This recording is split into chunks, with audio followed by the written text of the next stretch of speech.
start out if you could give me your name and where you're from. My name is Samuel Floyd Daniel. I'm from Atlanta here, but I wasn't born in Atlanta. Where were you born? I was born about 100 miles east of here in Crawfordville, Georgia, in Taliaferro County. Did you grow up there? No, when I was 3 months old, my family moved to Springfield, Ohio, and we stayed there until I was about 3 years old, and we moved to West Palm Beach, Florida, and we stayed there until 1937. Then we moved back to Atlanta. Tell me a little bit about what Atlanta was like in the late 30s, very early 40s. Well, it was kind of like a big rural town because when we moved from West Palm back up here, I saw horse-drawn wagons delivering coal, delivering ice. It was automobiles and trucks too, but I hadn't seen that in West Palm Beach. Everything down there was motorized, delivery, and it was a railroad town principally. I think there were about 11 railroads that ran in and out of Atlanta, and I don't think there was some industry, but most of Atlanta was all compact then, I would say, because the city limits going north, I think, ended right up there at Peachtree Creek, just a little beyond where Collier Road is, and going west, just beyond Booker T. Washington High School, which I graduated from, the city limits ended just beyond there. So we had factories.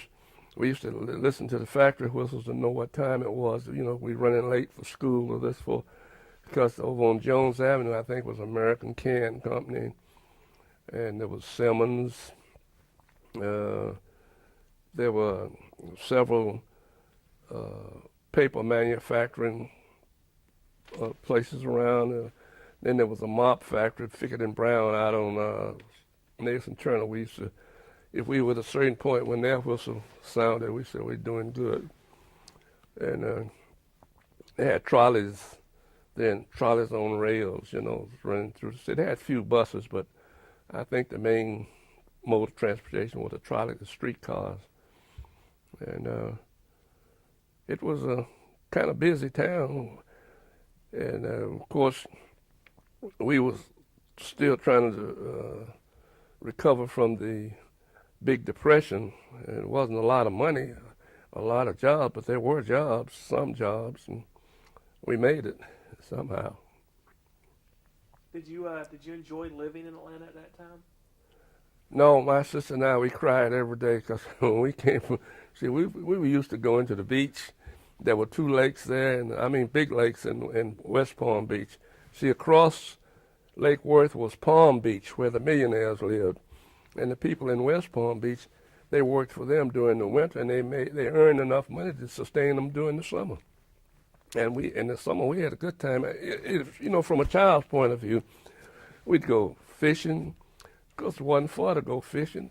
We'd go swimming at the beach, and we'd hike. Well, we just had a good time.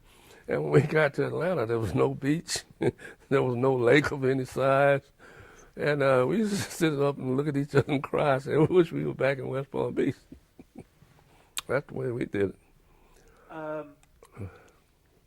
Do you remember where you were at and what you were doing when you heard about Pearl Harbor? Yes, approximately. By the time Pearl Harbor occurred, I had gone to work at the post office. I got a job at the post office a little before I finished high school. In fact, March of the year 1941, I finished in June 41, and I landed this job. And I was on the night shift, special delivery, and I'd gone to work. And when it came over the radio, there was no TV then, somebody said they just bombed Pearl Harbor. And of course, by that time, the newspapers put extras out, on the street. You'd hear the guys, the news hawkers, extra, extra, read all about it, That's where I was approximately. I was going to, because my route carried me out to Fort Mac. And when I got out there, the soldiers and the guys were talking about it. Some had heard about it, some hadn't, because you relied mainly on radio then. There was no commercial television. What went through your head when you heard about it? Well, nothing really special. I just, we at war, and not knowing anything about war, it kind of frightens you a little bit. You're wondering what's the next step. Are they going to come over here or just what? So you just have to wait and see. Yeah. What happened with you in the hubbub following Pearl Harbor? Well, I just continued as usual. You just wondering what the next step was going to be. And I tried to go in I believe it was the Army first. I wanted to get sent down to Tuskegee. I thought maybe I might be an airplane mechanic, but my parent wouldn't sign for me because I wasn't old enough to go in without parental consent. So I went back and I said, well, we'll just wait and see what's the next step. I tried to go in the Navy. The same thing happened. And I eventually got in the Merchant Marine through a quirk. The downtown delivery men, they only had about one letter each. And they asked me, says, you want to carry this downtown? We were getting paid by the letter then. I had about 4 letters. Oh, yeah, because it took a lot of seniority to get a downtown route. And just the fact that I could make this one delivery. And one of the letters was going to the Maritime Recruiting Station. And the guy says, you better let us sign you up. I says, sign me up in what? And I told him I would come back. And about a week or two later, I guess I got the same thing happened. The mail was off schedule, and I got a chance. So that time, I said, well, he showed me this book of the guys in training, at different stations where they were training. And I said, well, okay. I signed up, and I went home. I had to tell my parents. And my mother, she started, my dad said, no, says, we better let him go. Because they hadn't started to draft 18-year-olds, but there was a bill pending in Congress.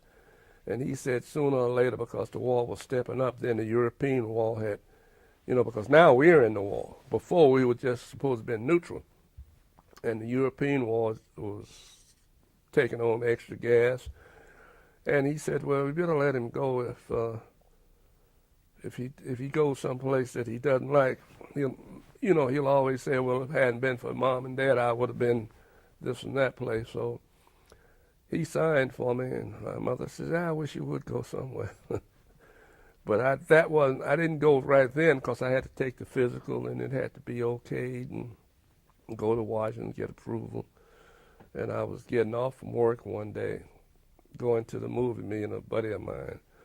And just as we got outside, the guy, we carried whistles, special delivery whistles. He blew the whistle. He said, man, I want to see you, Daniel. So I said, well, I don't know, what did I do now? So I went back inside. He gave me this little note, said they want to see you in the Peachtree Arcade.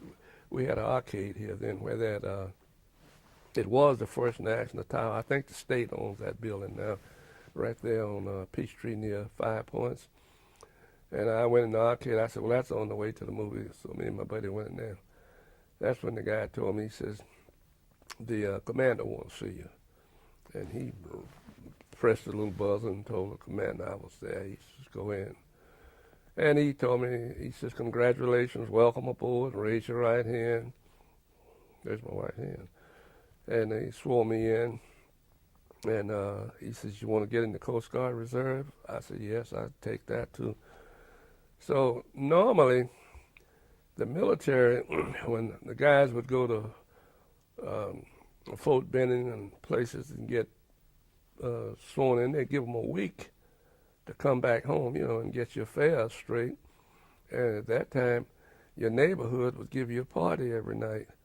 So I'm thinking I'm going to get a party every night. And he said he'd go back out and talk to the yeoman.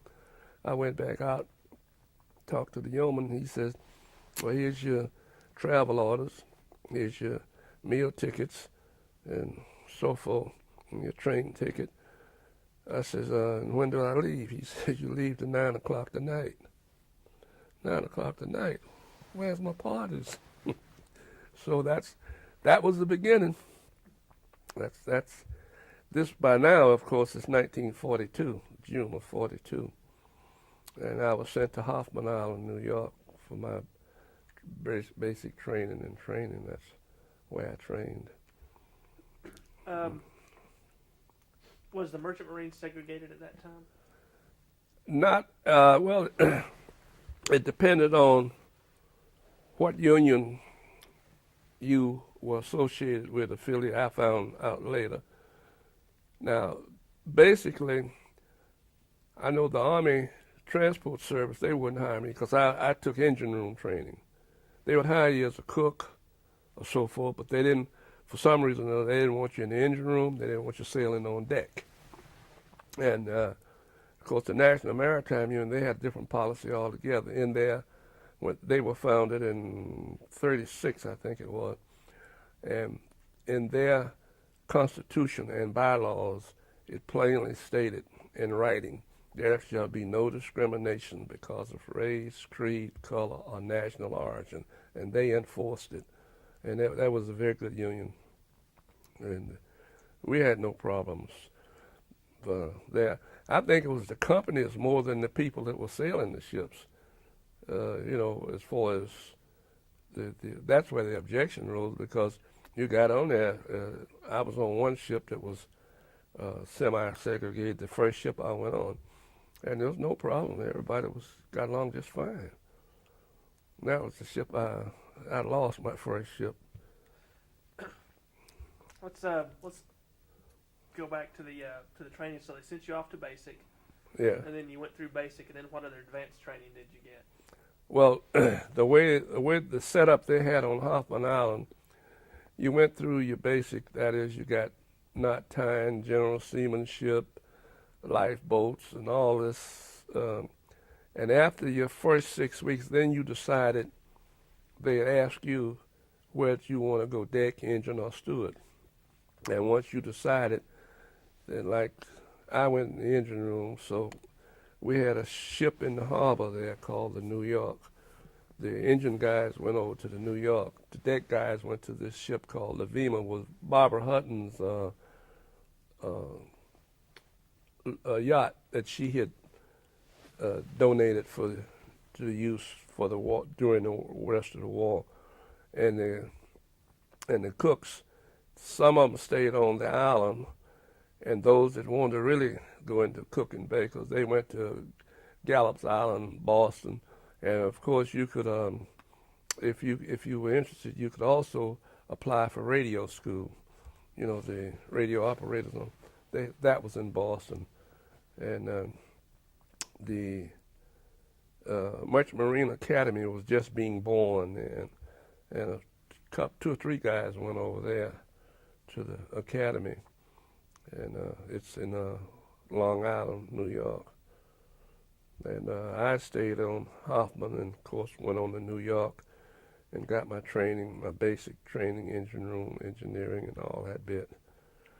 And, of course, every day, 5 days a week, you went out in the lifeboats. This was the prime thing to teach you how to launch the lifeboats, how to give the orders, how to, get them in the water safely and whatnot. Because in the beginning of the war, we were told, and of course it was borne out in evidence, a lot of the old equipment and a lack of training, a lot of fellas got hurt that way. They would lower, like a ship is still on the way, that on the way means moving. They would lower the forward boat first, and by the time it drifts back, they'd lower the next boat down on it. So we were taught how, to launch these boats and get them in the water and give the commands and all that and do it safely, because that was your way out if anything happened. Why were you so insistent on wanting to sign up with the service? Well, some of my friends, like the ones that were 19 and 20, they were either going, some of them got drafted, some of them were going, and just everybody just wanted to go and do something and be a part of it. You know, you didn't know what you were going to do or be at that time, but you wanted to go and be a part of it. So, and I knew sooner or later I was going to have to go someplace anyhow. So I wanted to kind of pick or choose where I, was going to go. Because everybody, well, I'd say 99% of the guys all wanted to go someplace, because, hey, we're in war now. We want to go and do our little bit.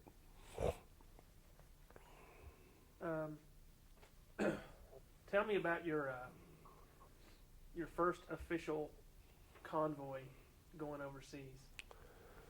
Well, the first official convoy, I got I got this ship on a Saturday. I wasn't supposed to have it because of my training. We were still in the graduate school. We were still under the jurisdiction of the Maritime Service. But I wanted to get out because it looked like I was going to sit there forever, before I was going to get an assignment. So I took this on a Saturday afternoon. This ship was what they call a pierhead. It's ready to go. And the port captain for Air Corps, he came over to the school and they were calling for this job. And so I went there and they said, no, you can't take it, Daniel. You're not trained for that. You're supposed to go in the engine room. I said, well, man, I ain't going to get out of here. So they let me take it. And that Sunday morning, it was anchored in the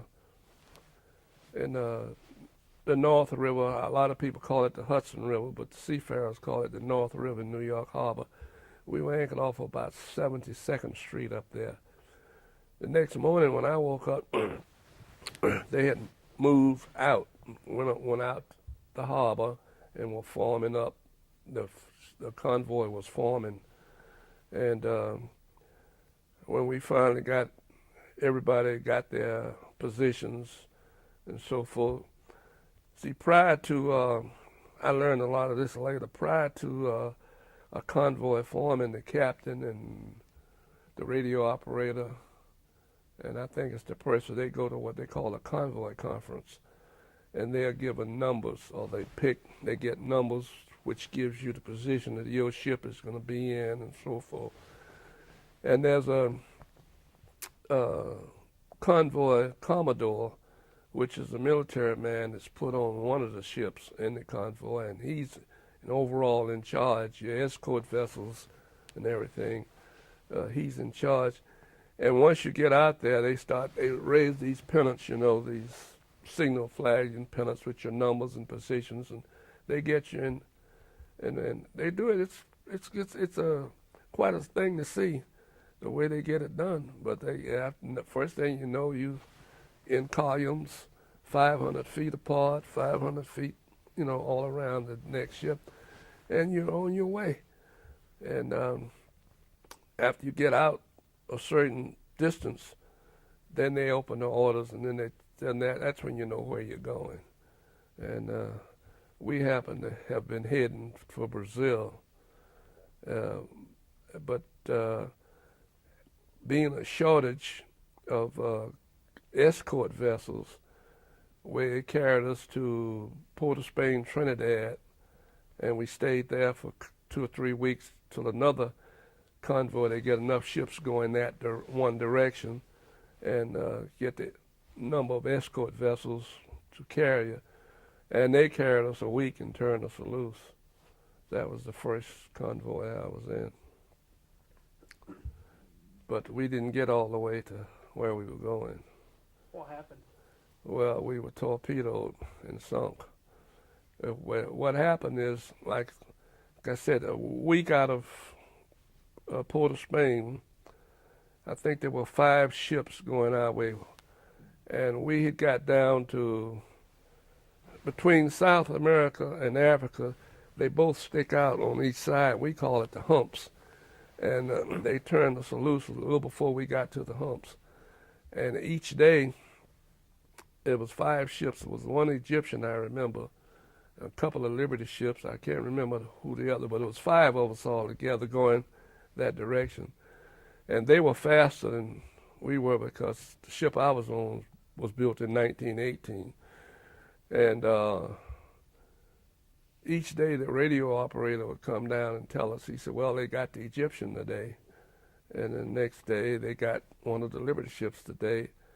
And so when we got near that position, our captain told us, we knew we were getting in hot water. He told us, any man I see without a life preserver on, that's not normal to walk around with a life preserver on. You know, if something happened, you go get your life preserver and the other.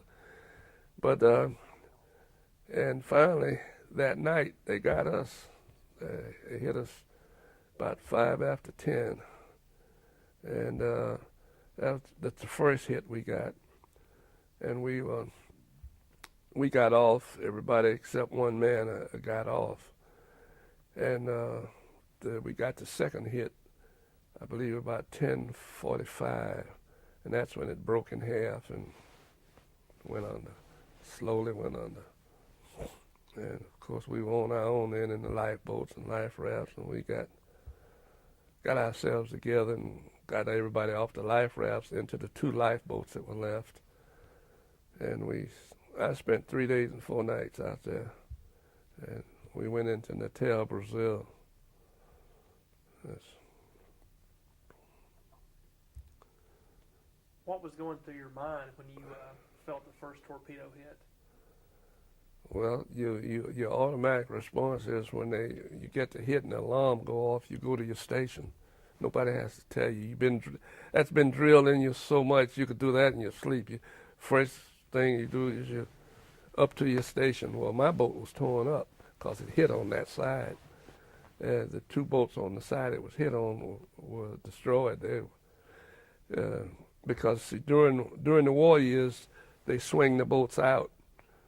You know, like this is the side of the ship. They swing them out and they secure them out there. So all you have to do is let them down. You don't have to go to. And the explosion destroyed the 2 boats on that side. But the 2 boats on American ship, there's boats on either side of the ship will carry the full complement of the ship. So I went up to the boat deck, and there was nobody up there but me, so I came back down to get some other things. And when I got back up at that time, they had let 2 boats down, and the captain was in one of them. He said, take to the life rafts, get the life rafts. So you don't necessarily have to go by this thing you see in the movie about the captain going down with the ship. Maybe some of them did, but Captain Hinkey didn't. Yeah. What did you think about not just that ship, but your entire time during the war? What did you think about your officers? Well, most of them were very competent. You see, one thing, the Merchant Marine has a very peculiar system, you might say. You can come out the academy. You put 4 years in the academy. You can only go to a certain notch. And then in that, whatever rank you're holding, you have to put, they shortened it during the war, but you have to put a certain time at sea between this rank and your next one. You can't just, well, I got this college degrees and this and that. It doesn't work that way. You have to put in a certain amount of proven sea time between each rank. So by the time you get up top, you're pretty well prepared. And for the most part, most of them are the top-notch guys, like the skippers and so forth. They were well prepared. They were well trained. Did you feel like the training you got prepared you for your succeeding voyages? Oh yes, because as within a year I had moved up to about just about high as I could go at that time, and they had a good training program. And then you learn another thing. You learn merchant ships don't carry extra men. We don't have an abundance of men, and you had to carry your weight. You learn that also, and of course you realize that I got to know what I'm doing, or I got to do it properly, or I'm going to get in trouble. So it prepares you. Um, after you got your life raft into Brazil, what happened next?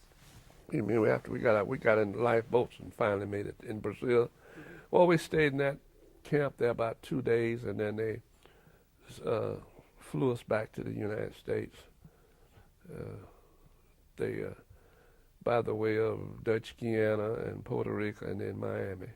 And they flew us back, and then they put us on a train from there to New York. And we were granted our little leave and paid off and replaced our clothing and all that. And then you got 30 days, and I shot home for them. About 25 of them, because you have 30 days, you got to be on a ship again. So you can't wait until the 30th day and go back up there. You stay home about 25, and that gives you a week leeway, about almost a week to get reassigned. What did you and your family do and talk about during that 25 days? Just generally, they were bringing me up on what had happened around home. So and so and so was drafted in the Navy, and blah blah got married, and so and so he's working he went out to Pearl Harbor to work in a shipyard, things like that. We didn't talk too much about what I had been through the first day or two, but after then, we just talked about the general happenings in the neighborhood. While you were there, did you notice any changes between pre-war Atlanta and how it was then? Yeah, well, it was gradual change. It didn't just change overnight. It was just gradual changes because, of course, more jobs, and then what do they call it now? Lockheed, but they refer to it as the bomber plant, had been built, and there were a lot of people working up there, and I think the Naval Air Station was put up there, and the Quartermaster Depot they built. It's Fort Gillem now, but it started off up there on Georgia Avenue, and it outgrew that, the supply depot, and it was making a lot of jobs for people that, especially women who were draft exempt. It made a lot of jobs, and of course, prosperity brings better living. When you got back, did they put you right back onto a ship? No, what happens then? You see, after you get out on your first ship, you're kind of on your own, but you must ship. If you don't, then they turn you over to the military or somebody. But you had different places now. Like I went to National Maritime Union. There was the SIU. There was the Army Transport Service. You could choose who you wanted to work with or for, but you still were in the Merchant Marine, and you had to ship so many days out the year. Otherwise, you'd have a little problem. I'm just going to switch tapes real quick. Okay.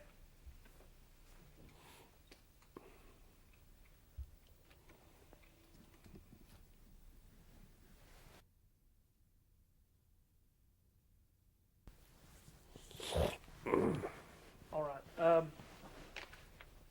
Did you make any transatlantic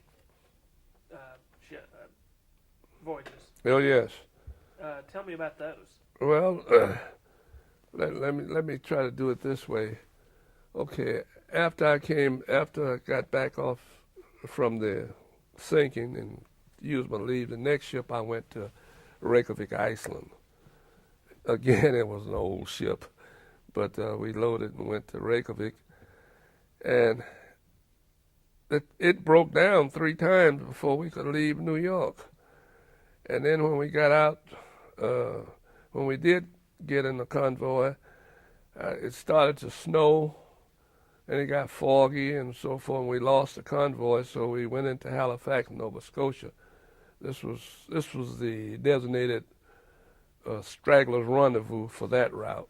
Every convoy, when you reach certain positions, if you get lost or for any reason break down, they had areas designated as stragglers rendezvous. And if you were way out to sea, you still tried to get to stragglers rendezvous because the escort vessels would come to that position to see if, and then try to get you back in or keep you from getting sunk. So we went to Reykjavik Ice, and that was the one. And after we came back from Reykjavik, I went to Oran, North Africa. And of course, on a different ship. I was on a Thaddeus Kosciuszko, which was a Liberty ship, a fairly new one, and it was like going on a passenger ship compared to them other two old rust buckets I had been on. And where we didn't get hit, there was a ship, I believe it was a French tanker, it got hit in that convoy. And of course, if my ship had got hit, I wouldn't have been here, because we had that particular trip, we had 7,000 tons of explosives, like bombs, mines, small arms, shells, you name it, black powder, we had it. And the other 3,000 or 4,000 tons was made up of tanks and food and clothing, for the GIs, for soldiers. But fortunately, we made it in okay, and we made it out okay. But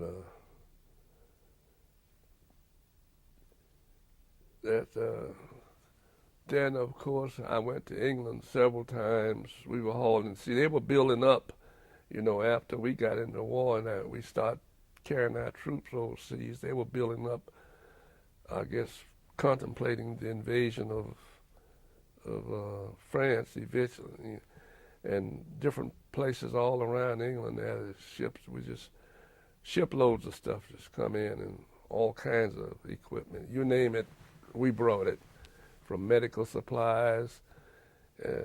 Well, we even they converted a lot of freight ships into troop carriers even, and if whatever it was, we delivered it.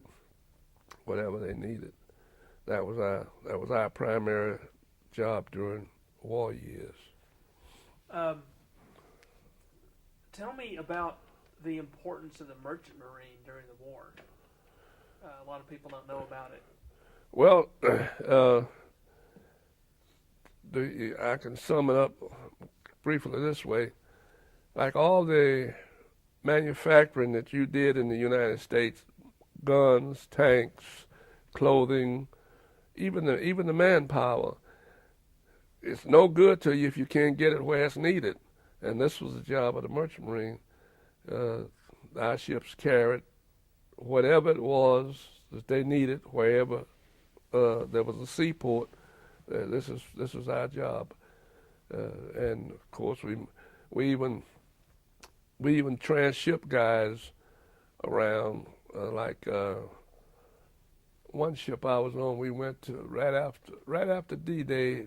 D-Day happened. We were on our way into Bristol, England, and we unloaded. Thought we were coming back home, and then they decided to put us on the shuttle run. We would take some of that stuff that had been stockpiled over the years, and we were moving it over to France, over to Normandy, over to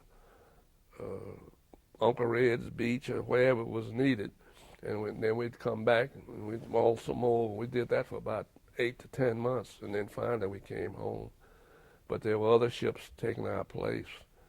And this is what the Merchant Marine did now. Of course, in peacetime, they haul commercial products to and from the country.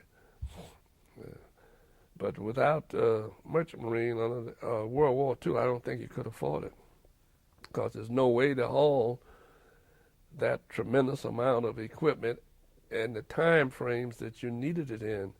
You didn't have enough aircraft. You wouldn't have had enough pilots. And besides, what an airplane can carry, we could put that in one cargo, in part of one cargo hold. It wouldn't even fill up a part. Liberty ships were built to carry 10,500 tons. That's long tons. And they weren't fast. They didn't go fast, but when they got there, they brought a whole lot of equipment. Yeah, we traveled on a good day. A Liberty ship was built to do 10 knots. That was her top speed. But once she got there, you had a lot of equipment. You had a lot of it. And this is what the Merchant Marine did. Not only back and forth to Europe, to the Pacific, and also a certain number of them had to still bring some commercial products in. Like we go to Brazil and pick up rubber, raw rubber. And we went to Cuba a couple of times to pick up sugar, raw sugar to bring into the state.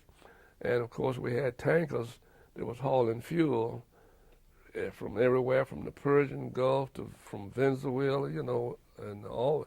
You still had to keep the country, the civilian population supplied, but the military also had to be supplied. Tell me the figures we were discussing earlier about merchant marine losses. Well, according to the figures that are printed, in proportion to our size, we're supposed to have the second largest amount of casualties, including the armed forces. I think we lost something like 6,000 men in the very early parts of the war, until they got the submarine menace under control, because they were sinking ships. There were known cases they sunk some ships in the mouth of the Mississippi, what they call at the bar, before they put the pilot off, and they were sinking them off the coast of Florida, and some of them you could see them burning, and so they had to get that submarine menace under control, because they were really doing you harm, because once those ships get sunk and you couldn't get the equipment the way you were going, your manpower was just about, nullified, the effects of it.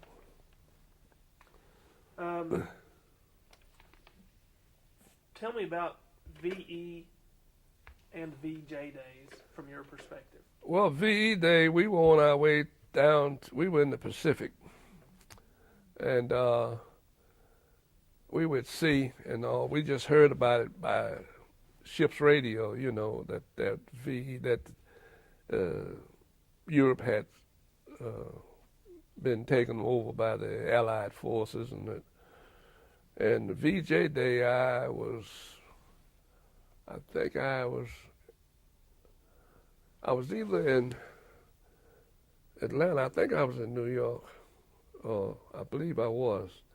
I was waiting for another ship. I had come back from the Pacific, been home on leave, and had gotten back to New York, waiting to be assigned to another ship. And of course, everybody, I know I was there, we were all glad that the war was over. Very happy, because then shipping got to be a little more endurable then, because you didn't have to worry about, there were still loose mines and things floating, but it wasn't like being hunted,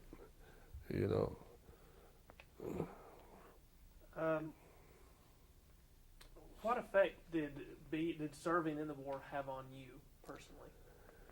Well, it altered all of my plans. For one thing, I had to, replan and restructure my living, because you couldn't plan anything like, say, I'm going to go back to school, because you didn't know when the war was going to be over, and then by the time the war was over, a whole lot of things had changed. You had to, restructure your living schedule, and it gave you, I think it gave most of us, I know me, it gave me a different outlook on life. You saw things from a different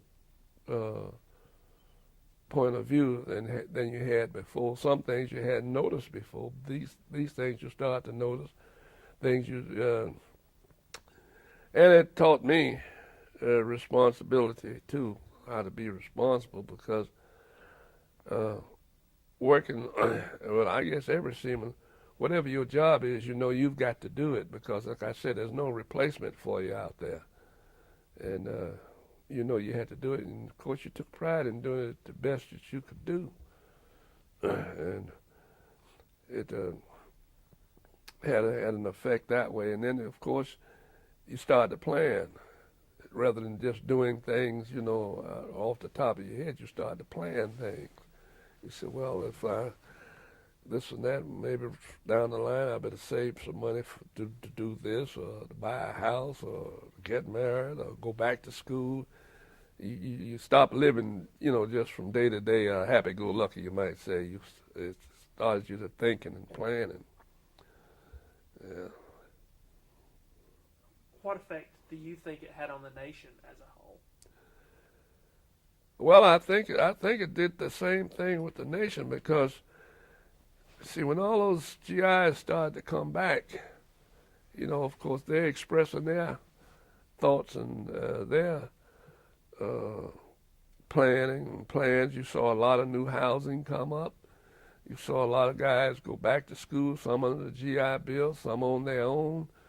You saw a lot of little businesses and factories. I think the nation grew up.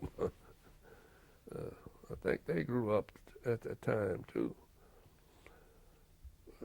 Do you think that the national experience of World War II gave a big boost to the civil rights movement here? Well, I'm sure it did because, you know, just like, for instance, me, I had never been away from home. I had never seen how other people live or other cultures, and the people who you're around every day, you got to know each other a little better, you know, and I think it had some effect on it, of course.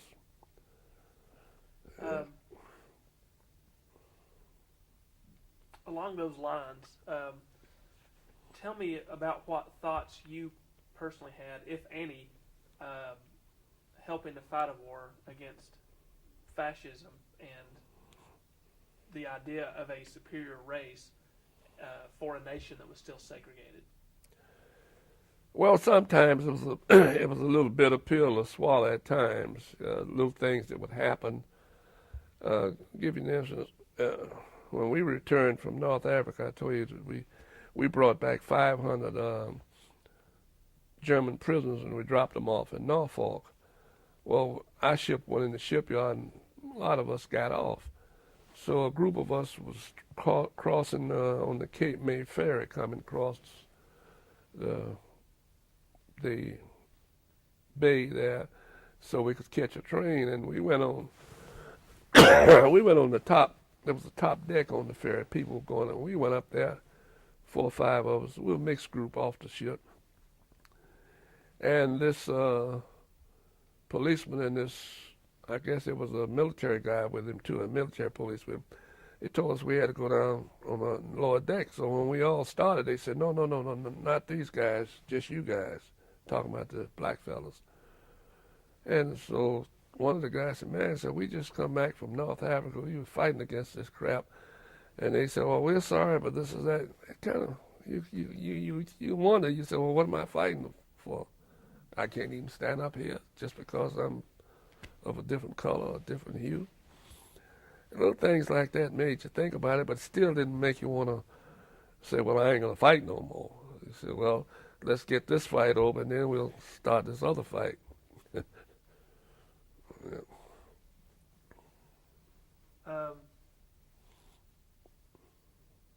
In this, with the videos in this exhibit, literally thousands of school kids are going to be coming through there. Yeah. So this is your chance to tell them,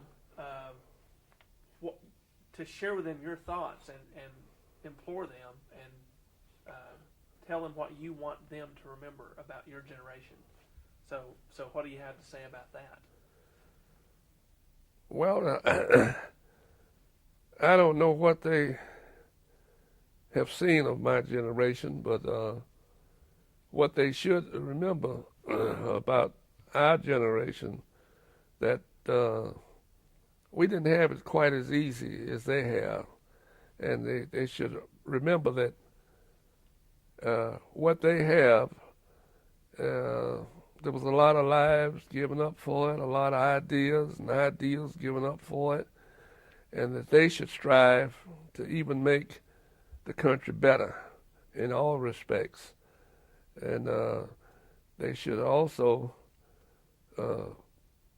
learn to live with diversity. But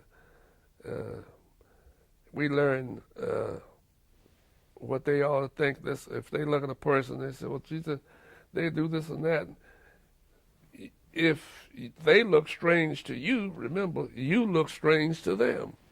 And so you work it out and get to understanding each other and so forth. And I think that I would like to see them remember and work toward doing something about. You've probably kept up with, or at least heard of the recent controversy with the dropping of the atomic bomb. Yeah. And all of that. What are your thoughts on that? Well, war is war, and war is hell. So during the time, see, it's kind of hard for people who wasn't there or didn't live in that era to take today's standards and judge the yesteryear by them. At the time, when down in the Pacific there, we were losing a lot of men, like in Tarara and Guadalcanal and what was that? Iwo Jima, and there's another couple of. They lost a lot of people. And they know you're drawing near Japan now. And they know if they would invade the homeland, you're going to lose a whole lot more. So I think a whole lot, not only Americans, but a whole lot of Japanese were saved. If you look at it by the fact that it ended the war. If that war had gone on and we'd had to invade the homeland, we were going to lose a lot of people. They were going to lose a lot of people. So, and war is war. And you have to do what you can to win. This is the way I'm thinking. If you must get in a war, and you do get in a war, you got to fight to win. How much time do we have left on the date? About a little over 10 minutes. Okay. Is Miss Wiley here? Mm-hmm. Okay. But I've got her seated comfortably in the green room, so Okay. take your time. All right. I told her I'd come and check and see where you were. All right. We're about to finish up. I've got a couple more questions. All right. Let me sneak back out real quick. All right. What about keeping in touch with your family during the war? Were you able to at all? Yeah. The military was in charge of the mail facilities, and we got. I don't have no complaint when you think about the conditions that existed then. They were pretty good about getting it. They got it down to what they call this V-mail. You had a little form, and instead of mailing the whole letter, they would photograph it and put it on film. So, whereas maybe regular letters, maybe you could only get, say, 5,000 in here. When they V-mail it, they could get maybe 100,000 in just a small packet, and they mail it to the United States, and they film it again and put it back on paper. And that's the way. That helped a lot. Some of your mail came regular, but the V-mails really speeded things up. And even packages and parcels, they were pretty good. I don't have any complaint about it, because it was. I think it was pretty good, considering the situation that we were in. What about the food aboard ship? Well, on board ship, the food depended on your cooks. The quality of the food was good. And sometimes, if you didn't get a pretty good set of cooks, that's where the rub came. But as a whole, the merchant marine, we ate good. We ate good. Because well, we carried all our food with us for one thing, and the schools had trained a lot of those cooks. They were pretty good. We did pretty good. Is there anything we haven't covered that you feel needs to be said? Well, the only thing is, I guess, the wars are just is nothing to look forward to. I can tell you that. You might read about it; it might sound glamorous, but there's nothing glamorous about war. And if any way possible, all nations should avoid, if they can. I imagine sometimes you pushed and can't do any better, but I think that instead of saying this will be the last resort, really make it the last resort, because there's nothing glamorous about it, and you don't know, it wrecks so many families. You know, when your kid go overseas and then instead of him coming back, they bring you a little letter, we regret. That tears the family apart. And unless it's absolutely necessary, I think they should do everything they can, not talk, but do it, to avoid wars. Because some of these wars, I got my doubts about whether they should have been or not. Yeah. Did your family, your extended family, or any of your other friends and family lose anyone during the war? We lost neighbors, but my family, it was just my sister and I. It was just two of us, so, and I made it out. And of course, I went through 3 wars and I didn't get a scratch. I didn't get a scratch on me. My mother said she prayed every day and somebody answered her prayer, because I did not get a scratch on me. And I went through buzz bombings and bomb raids and ship collision and ship sinking. And like I tell the guys, I got one scratch on my shoulder. I leaned back on the radiator in the mess hall. That's the truth. But I did not get one scratch. I didn't get injured or nothing. And I was in situations where I could have been. But there was a lady lived up about 3 blocks from us. Her son and I were classmates in high school, and he went in the Navy, and he got lost out in the Pacific. And my mother was describing when they gave her the message, she came running down the street just screaming and came to our house. I don't know why she came to our house, but my mother said that she just felt so sorry for her the way the lady was just torn up. It's no fun. Any of these people who think it's fun, they better look at another movie or a different kind of movie, because it's no fun at all. All right, I think that about wraps it up then. Okay. Thank you very much You're welcome. for your time and coming out and helping us do this. Well,